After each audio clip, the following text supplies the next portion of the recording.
부르십니다. 시작. 주님께 영광, 다시 사신 주, 사망 권세 모두 이기시었네. 흰옷 입은 천사 돌을 옮겼고, 누우셨던 곳은 비어 있었네. 주님께 영광, 다시 사신 주, 사망 권세 모두 이기시었네. 부활의 주님 나타나시사 두려움과 의심 물리치셨네. 주의 교회 기뻐 찬송하여라. 다시 사신 주님 죽음 이겼네. 주님께 영광, 다시 사신 주, 사망 권세 모두 이기시었네. 생명의 임금, 영광의 주님, 주님 없는 삶은 헛될 뿐이라. 주의 사랑으로 세상 이기고, 요단 건너 본향 가게 하소서. 주님께 영광, 다시 사신 주, 사망 권세 모두 이기시었네. 아멘. 우리 함께 교동문 133번 교독하시겠습니다. 133번입니다.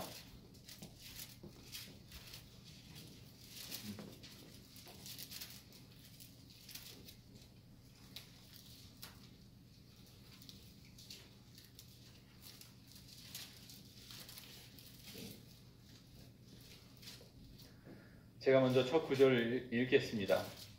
하나님께서 그를 사망의 고통에서 풀어 살리셨으니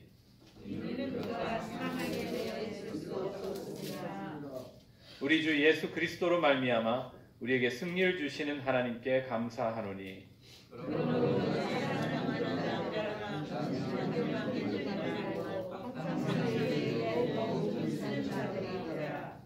이 말을 할 때에 예수께서 친히 그들 가운데 서서 이르시되 너희에게 평강이 있을지어다 하시니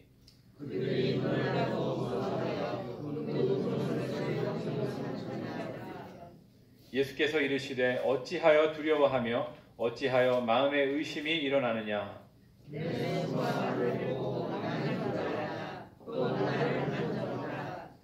영은 살과 뼈가 없으되 너희 보는 바와 같이 나는 있느니라.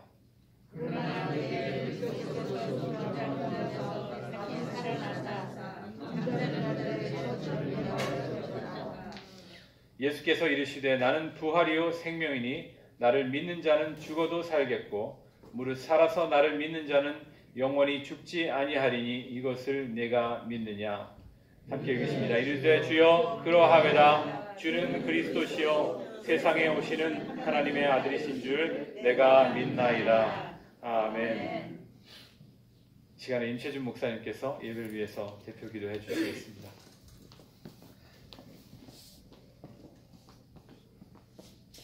기도하겠습니다.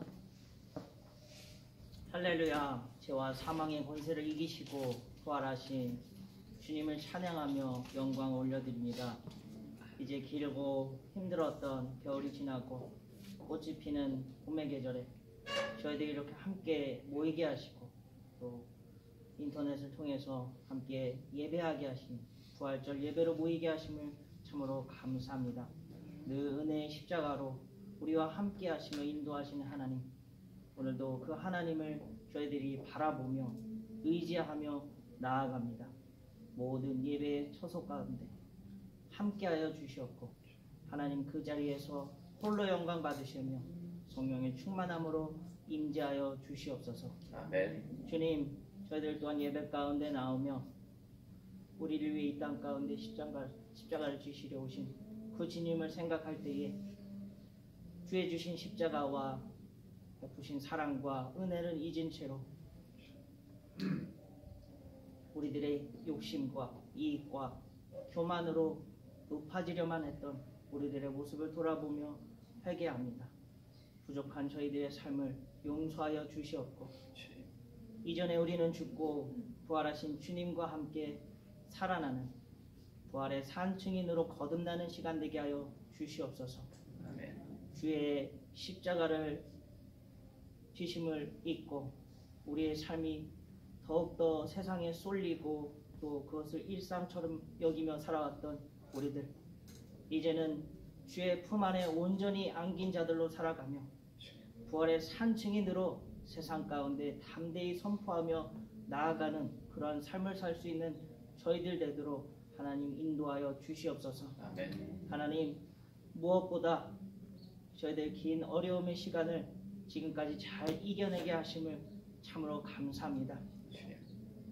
우리가 함께 예배할 때는 그 소중함을 알지 못하였고 매주 만나 믿음의 길을 함께하는 성도들은 그 믿음의 길을 함께하는 그 힘이 얼마나 귀한 것인지 이제야 더욱더 깨닫게 됩니다. 하나님, 우리 함께 모이게 하시고 또 그 길을 가도록 우리들 한 교회로 불러주셨사오니 함께하는 성도님들 이제 더욱더 하나님을 사랑하고 섬기며 동역하며 서로를 위해 기도하고 하나님이 우리에게 부르신 이 교회를 통하여서 저희들 하나님 우리에게 맡기신 일들을 잘 감당해 갈 수 있는 저희들 되도록 하나님 인도하여 주시옵소서. 아멘. 주의 부활의 기쁜 소식을 세상 가운데 담대히 선포하며 증거하는 참된 증인들의 모임과 교회 되도록 역사하여 주시옵소서. 아멘. 무엇보다 그 길 가운데 주의 말씀으로 저희들 기도하며 함께하길 소원합니다. 익투스 말씀 묵상과 기도를 통하여서 하나님 날마다 우리에게 풍성한 은혜를 부어주시사 주시는 그 은혜가 차고 넘쳐 부족함이 없게 하시고 그 주시는 은혜를 우리가 나누며 우리의 가족과 이웃과 우리의 속한 모든 곳까지 살아나는 놀라운 은혜를 허락하여 주시옵소서. 아멘. 오늘도 그 말씀을 우리가 붙잡기를 원합니다.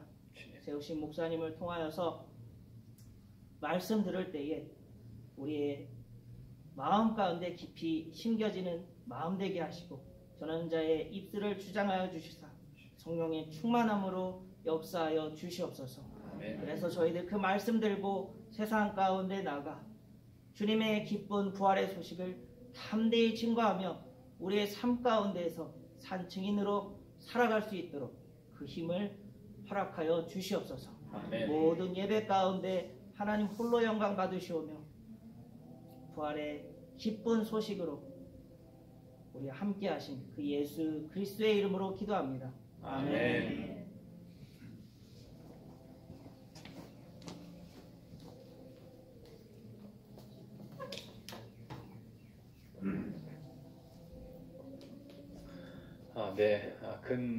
한 6개월 만에 교회에서 다시 예배 드리게 돼서 너무나 감사합니다. 오늘 이렇게 대면으로 예배 드리지만 우리 계속해서 대면 예배를 드릴지는 계속해서 우리 기도 중에 있습니다. 조금 더 백신을 맞으시고 안전하게 된 걸 확인한 후에 아마 한 2달 정도 후에는 우리 대면 예배를 드릴 수 있지 않을까 그렇게 생각을 합니다. 지난 주일에 교회 청소에 많은 분들 참여해 주셔서 너무나 감사합니다. 교회 안팎으로 우리 많이 정리했습니다. 부활주일을 준비하는 마음으로 이렇게 모이신 여러분들 또 감사드립니다. 오늘 예배에 또 함께 해주신 박상현 집사님 감사드리고 환영합니다. 그리고 오늘 예배 장소가 여기 지하로 바뀌었는 줄 모르시는 분들 계실지도 모릅니다. 위층 주차장하고요, 바깥 주차장 가끔 한 번씩 이렇게 봐주시면 좋겠습니다. 뒤에 계신 분께서는요. 네. 오늘 이 시간에 드리신 봉헌물 위해서 기도하시는 시간입니다. 잠시 한 번 더 기도하겠습니다. 놀라우신 은혜 하나님 감사드립니다. 저희같이 보잘것없는 자들 이토록 사랑하여 주셔서 참 여러모로 늘 충분히 부족함 없이 은혜 주심을 감사드립니다. 하나님, 저희들 이 자리에 올 때 빈손으로 오지 아니하고 또 구별한 헌물을 드립니다. 부활주일 감사 헌금으로 11조로 주정 헌금과 성교 헌금과 기타 구제 헌금으로 주님 앞에 드립니다. 하나님이 손길을 기억하여 주시고 저희들 정성을 다해서 드리는 헌물 축복하시며 하나님의 나라를 위해서 주님의 구령 사업을 위해서 주님 사용하여 주시옵소서. 하나님, 이 자리에 또 나온 성도분들이나 가정에서 예배드리는 성도분들 하나님께서 동일하게 역사하여 주시고 하나님 주님의 은혜가 충만한 예배 시간으로 인도하여 주시옵소서. 저희들 1년 동안 주님의 인도하시는 은혜 감사드리며 남은 시간도 우리 함께 만나서 기쁘게 예배드리는 시간까지 하나님께서 각 가정마다 안전하게 인도하여 주실 줄을 또한 믿습니다. 하나님, 또 말씀을 대할 때 저희의 마음을 더욱더 겸손하게 하여 주님의 주시는 말씀으로 결실 맺는 시간으로 인도하여 주시옵소서. 모든 영광을 주님께 올려드리며 예수님의 이름으로 기도드렸습니다. 아멘. 오늘 나누신 말씀은 요한복음 20장입니다. 1절부터 18절까지 되겠습니다. 신약성경 183페이지에 있습니다.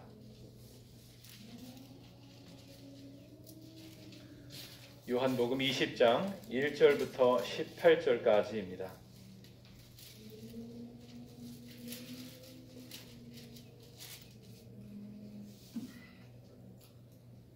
신약성경 183페이지에 있습니다. 우리 함께 봉독하시겠습니다. 시작. 안식 후 첫날 일찍이 아침 어두울 때에 막달라 마리아가 무덤에 와서 돌이 무덤에서 옮겨진 것을 보고 시몬 베드로와 예수께서 사랑하시던 그 다른 제자에게 달려가서 말하되 사람들이 주님을 무덤에서 가져다가 어디 두었는지 우리가 알지 못하겠다 하니 베드로와 그 다른 제자가 나가서 무덤으로 갈새 둘이 같이 다름질하더니 그 다른 제자가 베드로보다 더 빨리 달려가서 먼저 무덤에 이르러 구부려 세마포 놓인 것을 보았으나 들어가지는 아니하였더니 시몬 베드로는 따라와서 무덤에 들어가 보니 세마포가 놓였고 또 머리를 쌌던 수건은 세마포와 함께 놓이지 않고 딴 곳에 쌌던 대로 놓여 있더라. 그때에야 무덤에 먼저 갔던 그 다른 제자도 들어가 보고 믿더라. 그들은 성경에 그가 죽은 자 가운데서 다시 살아나야 하리라 하신 말씀을 아직 알지 못하더라. 이에 두 제자가 자기들의 집으로 돌아가니라. 마리아는 무덤 밖에 서서 울고 있더니 울면서 구부려 무덤 안을 들여다보니 흰옷 입은 두 천사가 예수의 시체 뉘었던 곳에 하나는 머리편에 하나는 발편에 앉았더라. 천사들이 이르되 여자여 어찌하여 우느냐. 이르되 사람들이 내 주님을 옮겨다 어디 두었는지 내가 알지 못함이니이다. 이 말을 하고 뒤로 돌이켜 예수께서 서 계신 것을 보았으나 예수이신 줄은 알지 못하더라. 예수께서 이르시되 여자여 어찌하여 울며 누구를 찾느냐 하시니 마리아는 그가 동산지기인 줄 알고 이르되 주여 당신이 옮겼거든 어디 두었는지 내게 이르소서 그리하면 내가 가져가리이다. 예수께서 마리아야 하시거늘 마리아가 돌이켜 히브리 말로 라보니 하니 이는 선생님이라는 말이라. 예수께서 이르시되 나를 붙들지 말라. 내가 아직 아버지께로 올라가지 아니하였노라. 너는 내 형제들에게 가서 이르되 내가 내 아버지 곧 너희 아버지 내 하나님 곧 너희 하나님께로 올라간다 하라 하시니 막달라 마리아가 가서 제자들에게 내가 주를 보았다 하고 또 주께서 자기에게 이렇게 말씀하셨다 이르니라. 아멘. 아멘. 오늘 부활하신 예수님을 처음 만난 막달라 마리아의 얘기로 시작을 하고자 합니다. 그 여인은 아주 흔한 이름을 가졌습니다. 마리아라는 이름은 너무나도 흔한 이름이었죠. 그래서 그녀를 부를 때 막달라 마리아라고 부르는데요. 막달라는 그녀의 출신 지역입니다. 갈릴리 호수의 해변에 있는 도시 막달라에서 난 거기서 자란 그런 사람이었습니다. 복음서에 여러 번 그의 이름이 등장을 합니다.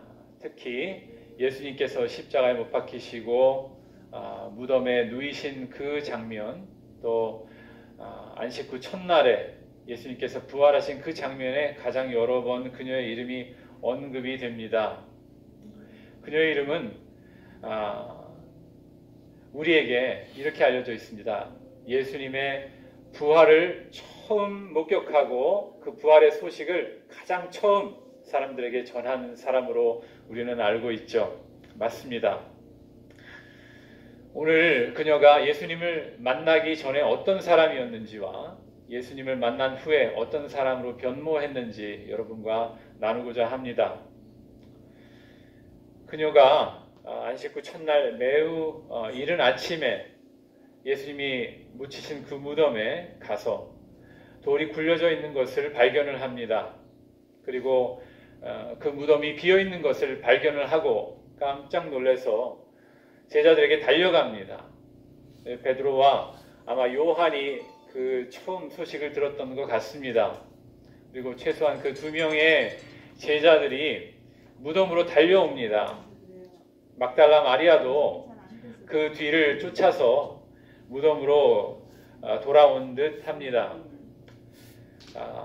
베드로도, 사랑받는 제자 요한도 부활하신 예수님을 처음 만나지를 못했습니다. 그들도 역시 빈 무덤만 확인하고 실망한 마음으로 그들의 집으로 돌아갔을 때 막달라 마리아는 혼자 남아서 무덤 곁에서 울고 있었습니다. 그녀는 예수님을 만나기 전에 참으로 보잘것없는 여인이었습니다. 누가복음 8장 2절과 3절에 그녀와 또 몇몇 여인들의 이름이 언급이 되어 있는데요. 거기에 이렇게 되어 있습니다. 악귀를 쫓아내심과 병고침을 받은 어떤 여자들, 그 중에서 7 귀신이 나간 자인 막달라인이라 하는 마리아와 또 여러 여인들 누구누구와 다른 여자와 함께 하여 자기들의 소유로 그들을 섬기더라. 그렇게 나와 있습니다. 그들이라 하면 예수님과 예수님의 12 제자들입니다. 여러 여인들이 함께 힘을 모아서 자기의 소유로, 자비로 예수님의 사역을 도왔던 그런 일단의 여인들이 있었습니다. 그 중에서 가장 열심히 했던 여인이 아마 막달라 마리아였던 것 같습니다. 그 여인은 주님에게 많은 사랑을 받은 것 같습니다. 7 귀신이 그 안에 있었으면 육신도 많이 병에 걸렸으리라 생각합니다. 그런 여인, 보잘것없는 여인, 불쌍한 여인이 예수님을 만나서 변화가 된 것입니다. 예수님의 제자들을 우리가 살펴보면 하나같이 볼품없고 세상 사람의 눈으로 봤을 때는 보잘것없는 사람들이었습니다. 죄인이었고 세리였고 어부였고 그리고 자기의 주목을 믿는 사람들이 예수님의 제자로 불려졌습니다. 그들의 그런 모습만 봐도 우리는 참 은혜가 되죠. 우리도 세상에서는 참 하나님의 눈으로 보기에는 쓸만하지 않은 그런 사람들이었습니다. 죄송하지만 그런 무리들 뿐만이 아니라 이 여인들을 한번 생각을 해보시기 바랍니다. 그 당시에는 지금과 같지 않았습니다. 여인들은 남자들보다 존중을 못 받던 사람들이었습니다. 사회적으로도 좀 무시받는 그런 부류였습니다. 안타깝지만 그런 여인들이 주님의 제자가 되어서 정성껏 주님을 섬겼습니다. 이 여인의 과거와 또 예수님을 만난 후의 모습을 보면은 우리가 참 도전을 받게 됩니다. 우리도 세상에서는 우리가 다시 한번 또 생각해 보지만 불쌍하고 연약하고 예수님 만나기 전에는 이기적이었고 그런 사람들이었습니다. 그러나 주님 만난 후에 우리는 큰 은혜를 받았습니다.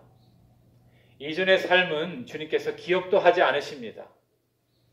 이전의 삶은 주님께서 중요하다고 생각하지를 않으십니다.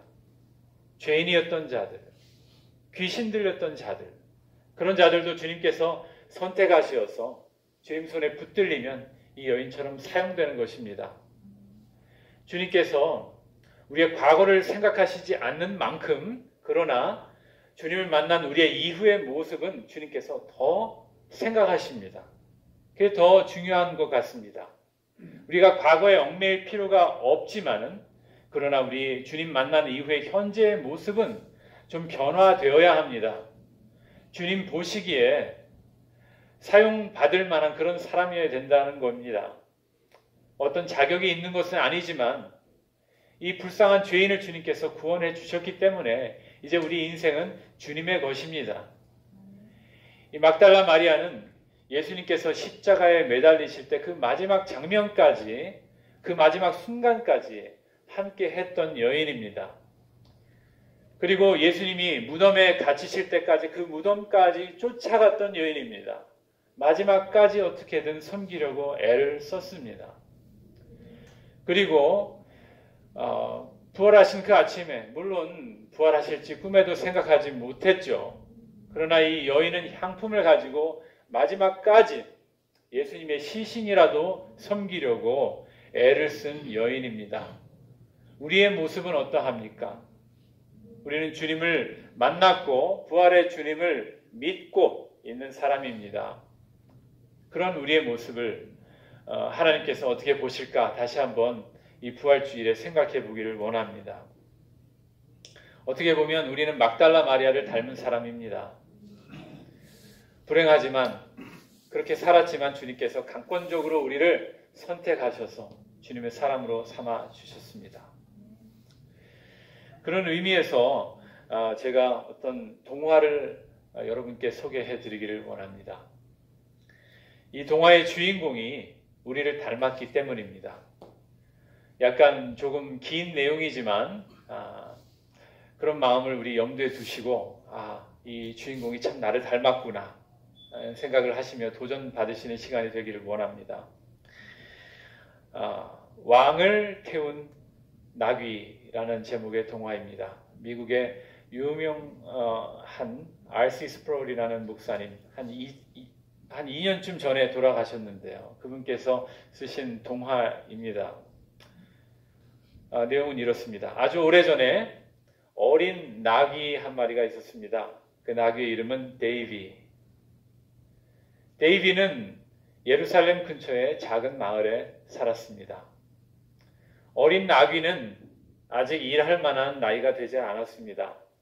그래서 하루 종일 우리에서 먹고 자고 기다리고 할 일 없이 빈둥빈둥 그렇게 나날을 보냈습니다.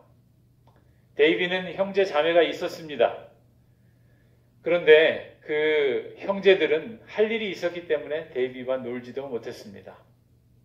데이비는 언제나 나는 쓸모가 있을까? 언제나 나에게 무슨 일이 주어질까? 하고 그렇게 재미없는 나날을 하루하루 그렇게 보내고 있었습니다. 다른 나귀들이 가끔 이런 얘기를 해주었습니다. 그런 얘기를 들으면 데이비는 참 재미있었어요. 어떤 얘기였냐면 유명한 나귀 얘기였어요. 나귀였으니까 유명한 나귀 얘기, 우리 그런 얘기 좋아하죠. 유명한 사람 얘기. 그런 것처럼 유명한 나귀 얘기를 듣기를 좋아했는데 아주 옛날에 발람이라는 사람의 나귀가 있었답니다. 그 나귀의 주인 발람은 하나님의 백성을 저주하라고 그렇게 부탁을 받아서 길을 가는데 그 나귀를 탔습니다.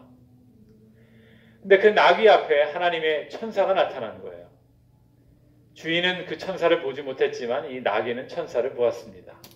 멈춰섰어요. 그러자 이 나귀가 웬일인가 하고 발람이 나귀를 때리기 시작했습니다. 그러니까 이 나귀가 화가 났는데 하나님께서 이 나귀에게 말할 수 있는 능력을 주신 거예요. 그래서 이 나귀가 주인님 왜 저를 때립니까? 내가 언제 주인님께 이렇게 한 일이 있었습니까? 하고 말을 했어요. 말을 한 나귀 얼마나 유명했겠어요. 그죠? 또 다른 유명한 나귀가 있었어요. 아주 늙은 나귀였는데 그 나귀는 데이비와 한 우리에 같이 살고 있는 나귀였어요. 그 나귀의 이름은 바나바였어요. 이 바나바라는 나귀는 아주 옛날에 갈릴리 나사렛이라는 동네에 살고 있는 나귀였어요. 그 주인은 요셉이라는 목수였어요. 하루는 주인의 아내 마리아를 태우고 베들레헴에 갈 일이 있었어요. 이 나귀가 태워드렸죠. 이 주인의 아내 되는 마리아는 임신을 하셨어요. 그래서 베들레헴이라는 곳에서 마구간에서 아기를 낳으셨어요. 그래서 이 바나바는 그 마구간에 같이 있었어요. 주인이 그 새로 태어난 아기를 안고 있는 모습도 보았는데 들의 목자들이 와서 이 아이에게 경배를 하고 이 아이가 예수라고 메시아라고 말을 하는 거예요. 메시아를 낳은 그 엄마를 태워준 나귀, 유명한 나귀죠. 데이비라는 어린 나귀는 그런 위인전, 그런 당나귀 위인전을 듣기를 참 재밌어 했어요. 그러나 그의 현실은 너무나 재미없고 쓸모없는 나귀였어요. 날마다 먹고 자고. 그러던 어느 아침에 그의 인생이 바뀐 사건이 일어났어요. 어떤 남자 둘이 주인을 찾아온 거예요. 그러면서 무슨 얘기를 하는데 멀리 있었기 때문에 잘 들리지가 않았어요. 그런데 가만히 듣다 보니까 우리 주께서 원하십니다 하는 그런 말이 들리는 거예요. 그러자 이 데이비의 주인은 데이비를 내어드리면서 여기 있습니다. 이 나귀의 이름은 데이비입니다. 한 번도 사람이 타보지 않은 어린 나귀입니다. 하고 두 남자에게 주었어요. 무슨 일인가? 나한테 무슨 일을 시키는 거지? 데이비는 어리둥절하면서 끌려가면서 그래도 뭔가 중요한 일이면 틀림없는 것 같아 하고 그렇게 갔어요. 이 두 남자가 그런데 어떤 한 남자에게 얘기를 나누는데 그 남자의 이름이 지저스, 예수였어요. 그러면서 사람들이 자기의 옷을 이 데이비의 등에다가 얹어주는 거예요. 그리고 이 예수라는 사람이 자기의 등에 타는 거예요. 이 나귀는 기분이 이상했어요. 한 번도 사람을 태운 적이 없는 나귀가 사람을 태우니 이상했죠. 그런데 마음에 좀 흥분이 되는 거예요. 이 일을 잘해봐야 되겠다 하고서 이끄는 대로 천천히 발걸음을 옮겼어요. 그때 데이비의 눈앞에 많은 사람들이 나타났어요. 사람들이 나뭇가지를 흔들면서 호산나 다윗의 자손이여 이스라엘의 왕이여 하는 거예요. 데이비가 깜짝 놀랐어요. 아니, 내 등에 타신 분이 왕이라고? 내가 왕을 태우고 있는 거야? 나는 왕을 태우기 위해서 선택받은 낙이야. 그러면서 기분이 우쭐해졌어요. 그래서 있는 힘을 다해서 열심히, 그러나 천천히 이 왕을 조심해서 모셔야 되겠다 하면서 발걸음을 옮겼어요. 그리고 예루살렘에 도착을 했습니다. 등에 태운 왕은 이제 데이비에게서 내려오셔서 성전으로 들어가시는 것까지 보고 데이비는 이제 집으로 돌아왔습니다. 그러면서 막 자랑을 했어요. 나는 왕을 태운 낙이야. 나는 특별한 낙이야. 그렇게 기분이 우쭐했어요. 이제 그 다음날 아침부터 이제 주인은 이렇게 생각을 했어요. 사람도 태웠으니 이제 얘한테 일을 좀 시켜야 되겠다 하고 온갖 잡일을 시키는 거예요. 짐을 옮기게 하고 주인의 올리브를 가득 담은 후대를 옮기게 하는 거예요. 그래서 그런 일을 하다가 데이비가 이제 은근히 화가 났어요. 마음속으로. 나는 왕을 태워드린 나귀인데 나는 이런 하찮은 거를 나는 할 나귀가 아니야. 나는 좀 더 특별한 나귀야. 나는 특별한 일을 해야 돼. 더 중요한 사람을 모셔야 돼. 그런 생각을 하고 불만이 가득했어요. 그러다 며칠이 지났어요. 이제 데이비가 어느 날 성 안에 들어가서 일을 하게 되었어요. 그런데 수많은 사람들이 언덕을 내려오고 있는 거예요. 그러면서 막 소리를 지르고 막 화가 나 있어요. 그래서 데이비는 옆으로 비껴서 사람들이 지나가게 길을 마련해 주면서 이렇게 고개를 들으면서 봤더니 이 많은 사람들이 소리 지르고 있던 그 대상이 바로 자기가 며칠 전에 태워드렸던 지저스, 왕인 거예요.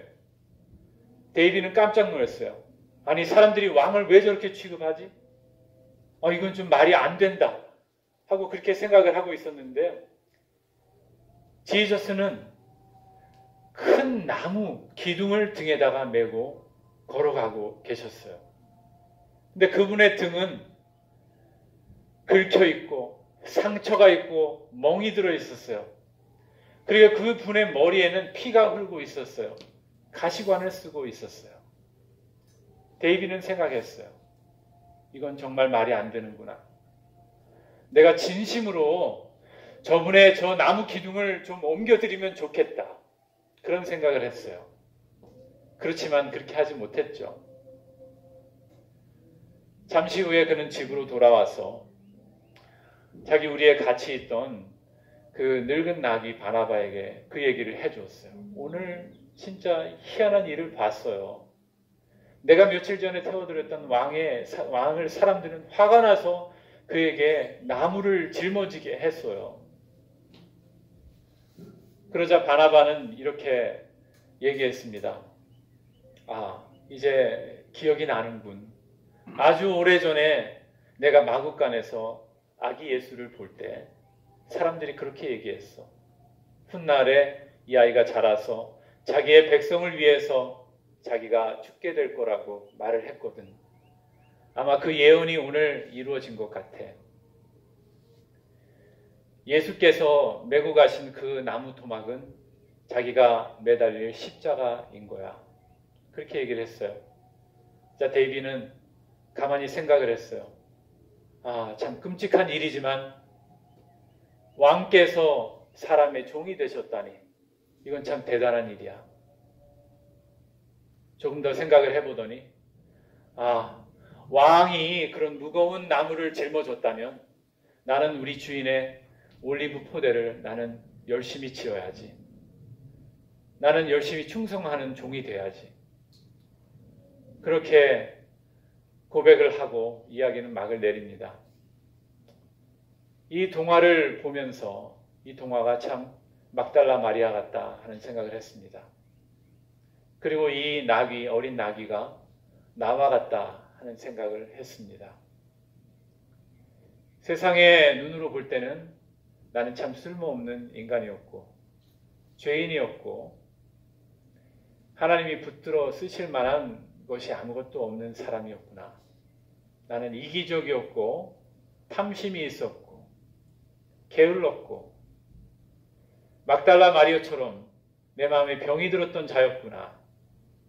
귀신 들린 자처럼 세상 것을 쫓던 자였는데 주님께서 막달라 마리아에게 은혜를 베푸셨듯이 나를 택해 주셨구나 하는 생각을 하게 됩니다.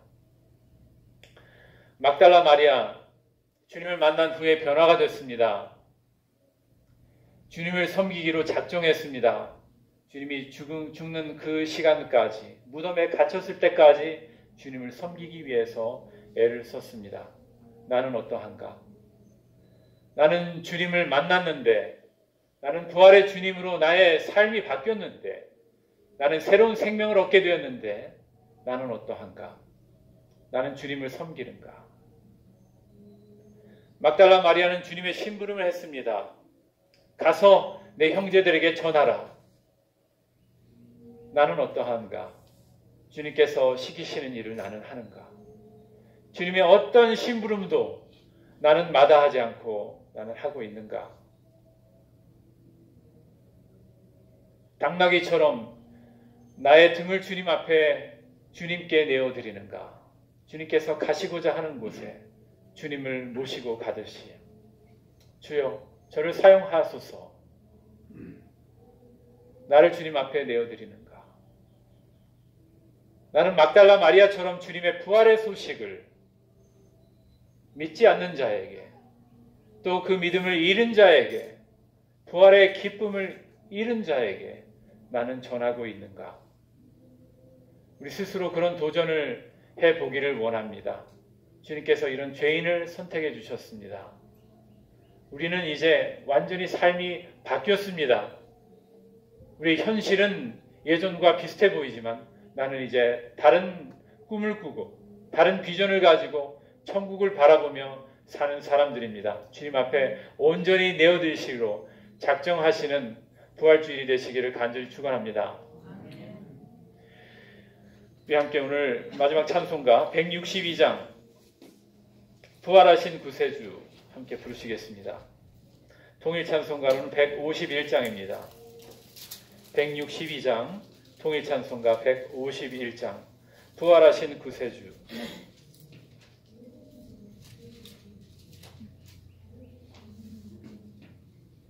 함께 부르십니다.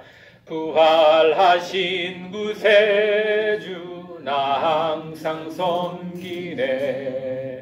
온 세상 조롱해도 주 정령 사셨네. 그 은혜로운 손길 부드러운 음성 주 예수 나와 함께 늘 계시네. 예수 늘 살아계셔서 주 동행하여 주시며 주 말씀하시네. 예수 내 구세주 예수 내 맘에 살아계시네. 늘 살아계시네. 온 세상 살펴보